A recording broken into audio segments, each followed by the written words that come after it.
Want to start at the end? My end? Oh, hi. I'm Karen Ashley. Hello. You know me as Aisha, the yellow Power Ranger from Mighty Morphin Power Rangers. I'm Catherine Sutherland. I'm Kat Hillard from Mighty Morphin Zeo and Turbo Pink Ranger. I'm Nakia Burrise. I played Tanya in Power Rangers Zeo and Turbo in the Turbo movie. I'm Deborah Estelle Philips. I played Katie on Power Rangers Time Force. We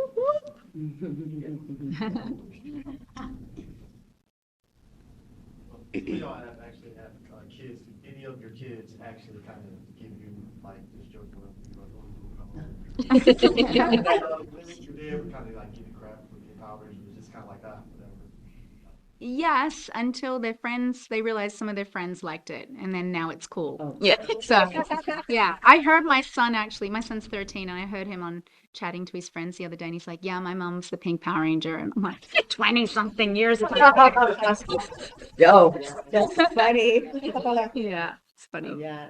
What about you? As I know, I introduced it to my little one when he was probably like 3. I just kind of showed him and his little reaction to what was going on. I don't think he associated what was going on, but now it's starting to become like we can keep it incognito though. Like I'm not like, hey guys, so I think I'm so looking forward to that When it's cool. when it's cool. I know he's a supporter though.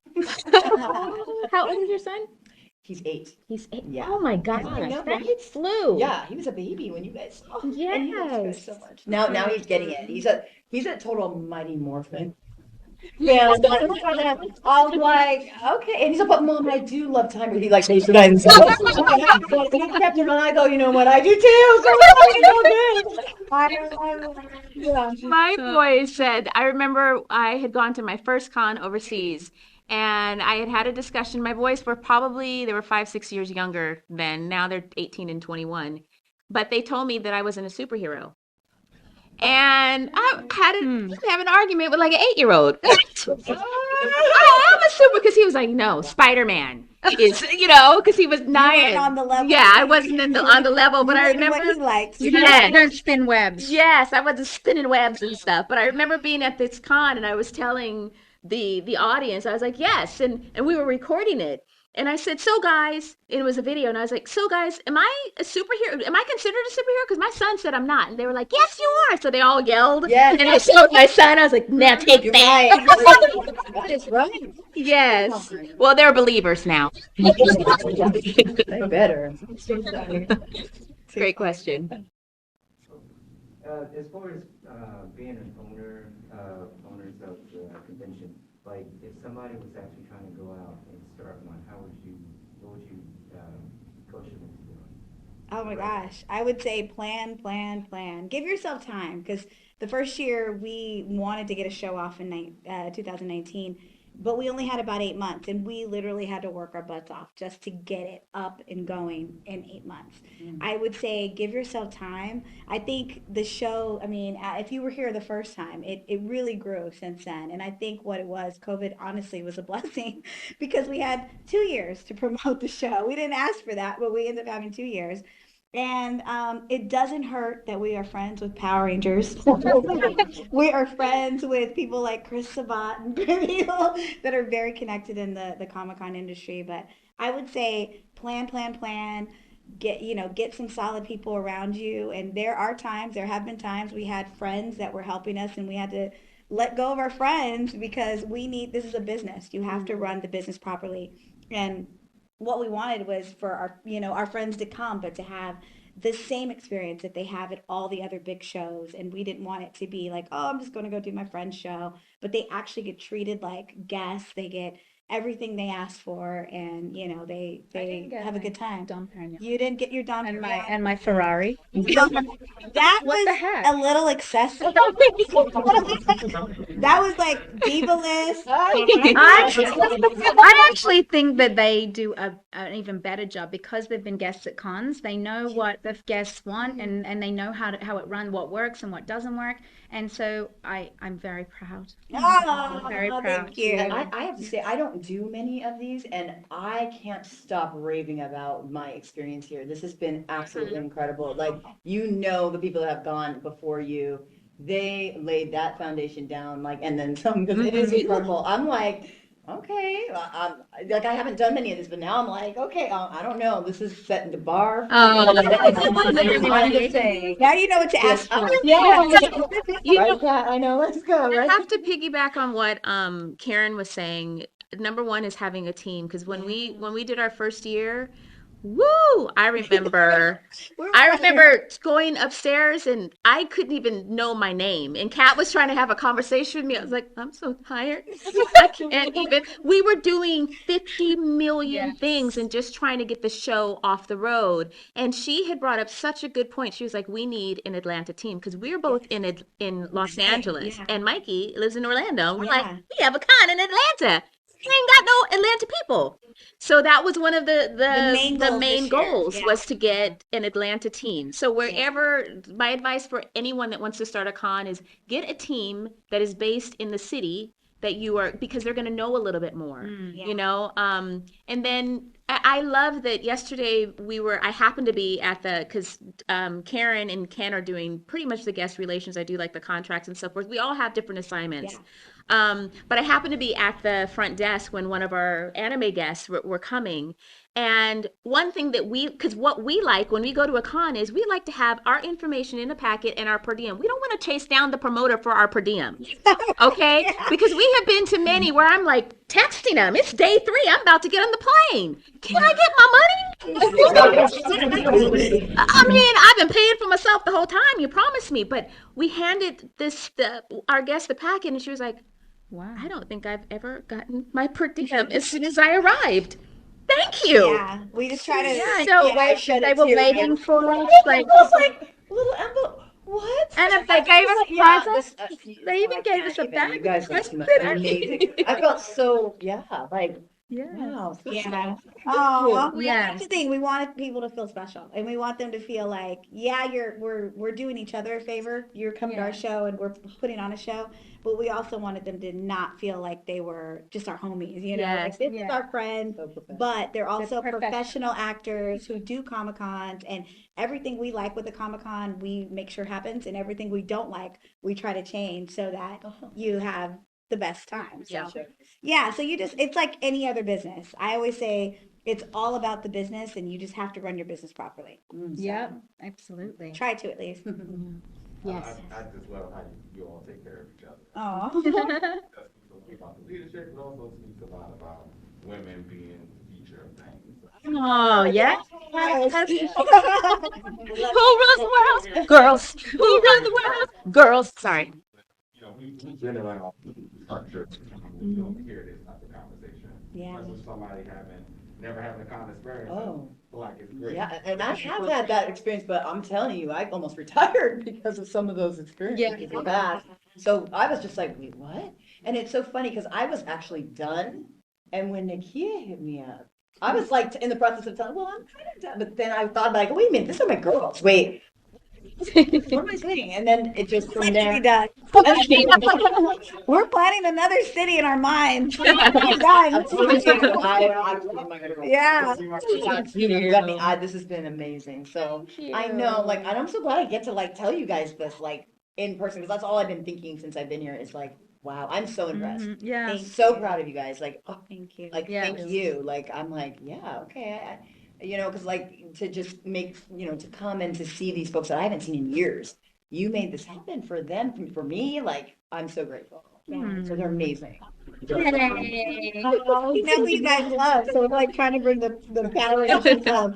So I do want to know, because it's Pink and Yellow Ranger presence here, what does it mean to the legacy of being a Pink or Yellow Ranger respectively to this day, 2020?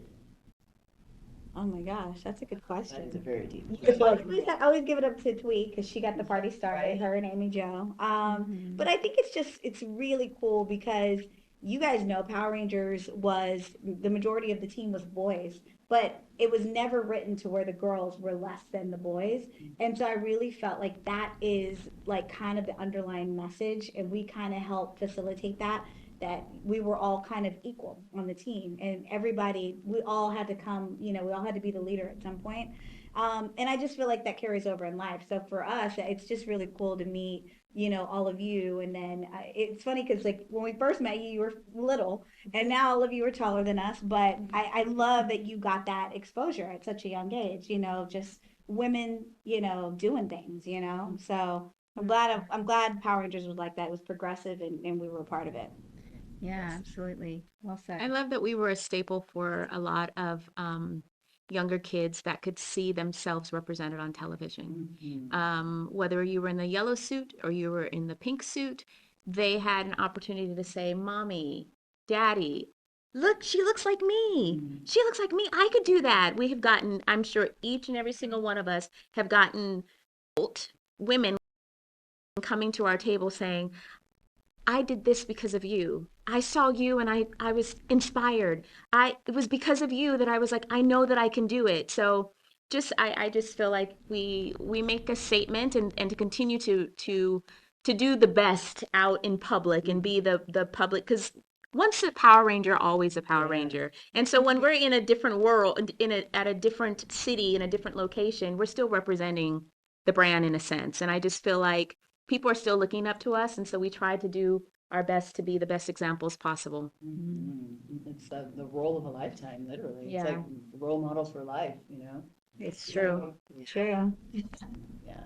So kind of along those same lines, being the professional butt kickers that you are, it means you to be a symbol of female empowerment. It's a huge honor, I think. Like much what Nakia was saying. I love when little girls tell us, like, you made me believe I could be strong and I was as good as the boys. And I love hearing those empowering stories from their lives. And it was one of the first, other than Wonder Woman, I think it was one of the first live action superheroes that showed females strong like that. And I always gravitated to like She-Ra and Yes. Wonder yes. Woman, right? Princess of Power. My Yeah. favorite. So so I take it seriously, and I think all four of us really are grateful for that and take it seriously in our lives of what we're projecting out there too. Okay. Kind of. My question would be, well, basically kind of going back to the days on set, was there a particular memory that you all have of something funny or memorable that just like really stuck out as like, this is a moment right here? There's a million. There's so many. I mean, we were really teenagers. We were really kids.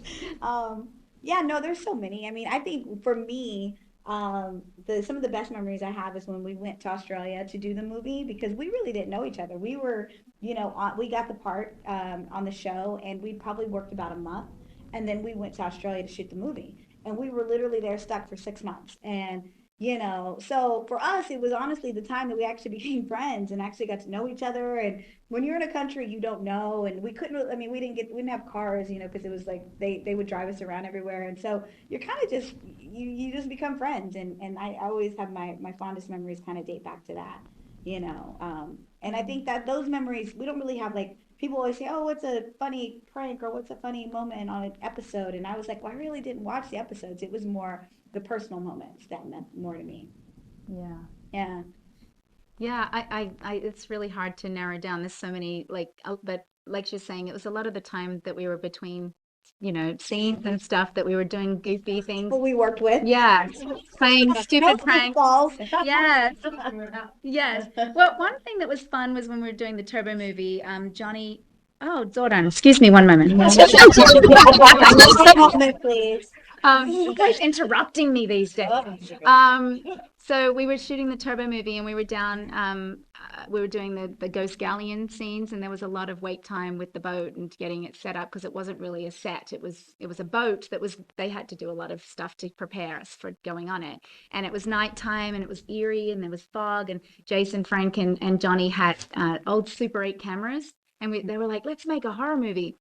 And so I didn't even remember what it was about. Yeah. But I remember running, and someone was chasing me, and I was hiding behind things. And then, we were like, we thought we were so like. We have to find those. We have to find those. Johnny said Jason has it, but I don't know if he'll ever release it. But it was really fun, like a fun memory. That's funny. Yeah. That's cool. I remember the first memory that always comes up when I'm asked that question is me sitting inside of my dressing room for the very first time. And I remember my legs were like this. I didn't want to go to sleep. I didn't, because some people sleep in there, and I was like looking around, and I was like, I was literally thanking God, because I was a college student at the time, studying to be an actress. I had just turned 21 when I started working, and to be blessed with a series regular job while you're still in school. Thank you, Jesus. I was just like in awe, in absolute awe. I saw my name on the door. I was like, my name. Oh my God. I was in such awe and just so grateful. And I remember that same day I stepped on the set, I was in the command center, and that's when it was the old command center where you step in and everything shakes, just so you guys know. Yeah. It was on It wheels. was shaky and rickety. So when we got our new one for Zio, it was like this beautiful command center. But I remember stepping on there, and what you guys don't see is there was literally like 60 people surrounding me, watching this new Yellow Ranger if she was going to make it. And I was so nervous because Jason David Frank is over there. Messing with you. Yes, messing with me. I'm like, who is this long-haired fellow? Long-haired fella. Yes, that's what you said. Okay, all right. She called him some other than. No, but I remember he said something to me, and I said something back, and then he didn't say anything anymore. So, but it was, it was just like, it's just like any family. Power Rangers is just like any family where you have great cousins, and then you have some cousins that you want to slap, Some cousins you want to cuss. some cousins you want to cuss out, and then come back and love each other. But go on, Deborah.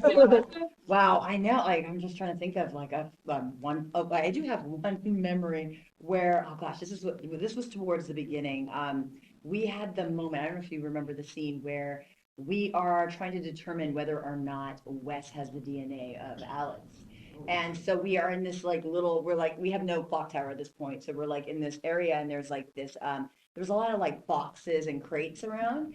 Well, anyways, as we were filming the scene, I ended up spending most of the time in the hospital that particular scene. So they had to like film everybody else's close up because one of our prop guys dropped a crate on my hand when we started the scene.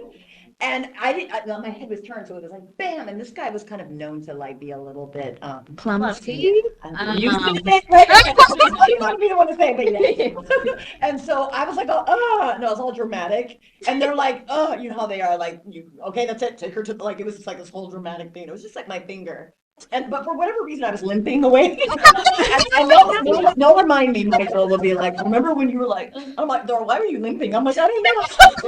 The pain was striking other parts of the It's body. ridiculous, right? And I'm like in the hospital, like, is she okay? And so they continued on with the scene. But if you look back at that scene, you'll see my hand is like behind the crate. There's like a splint on my finger, which I had for like a while, and then Did you like break I it? was very clumsy on that. No, it felt like it was like melting for a while. Oh, nerve damage. No, this is one from on TV, but will I ever feel my finger? Like, must be this, Tough. You were- yeah, you were. I was so like, accident prone on my show. That's why they had me throwing things and not fighting so much. I was constantly like, somehow like we were doing that fishing scene where Trick gets the little boot out. Somehow the tip of that like sliced my hand. They're like, tetanus shot, take her to the hospital. I was a mess, but those memories will stay forever. Yes. Thank you so much, guys. You have Thank any you. other projects or anything? This is the last question. Oh, they're not gonna, you guys are gonna see this, you're not coming. But Kat and I have a YouTube channel called Power Rangers Playback. And we have some really, really great content. Debbie's been a guest, Karen's been a guest. We have game show trivia, skits. See where I play Doris. And she talks like this, she's a smoker. And Nancy. she has negative Nancy. We have a couple of characters that we play, and we've had a couple of guest stars on their Power Ranger guest stars. So yeah, check out Power Rangers Playback. And we have the podcast. Did you mention that? Oh, no. No, we have a podcast also called Super Chat with Kat and Nakia, which is a little bit more of a insight into our lives and things that are going on in the world, and a little bit more of a deviation from Power Rangers. We just launched our second season last week, which we have guests that are you know, some really intense topics and other things that are more inspiring and motivational. So it's really, we're very proud of it. So check it out. And check out Danger Force. Yes. I play a mother. Yes. I play the mother to the two She's on it. twins. Oh, is this on Netflix? Is it on our? It's on Nickelodeon. Nickelodeon. Yes, Okay. I'm a mother to two superhero children. Full circle. Full circle. Yes, yes. Thank you guys. Thank you. Yeah, thank you. Thank you.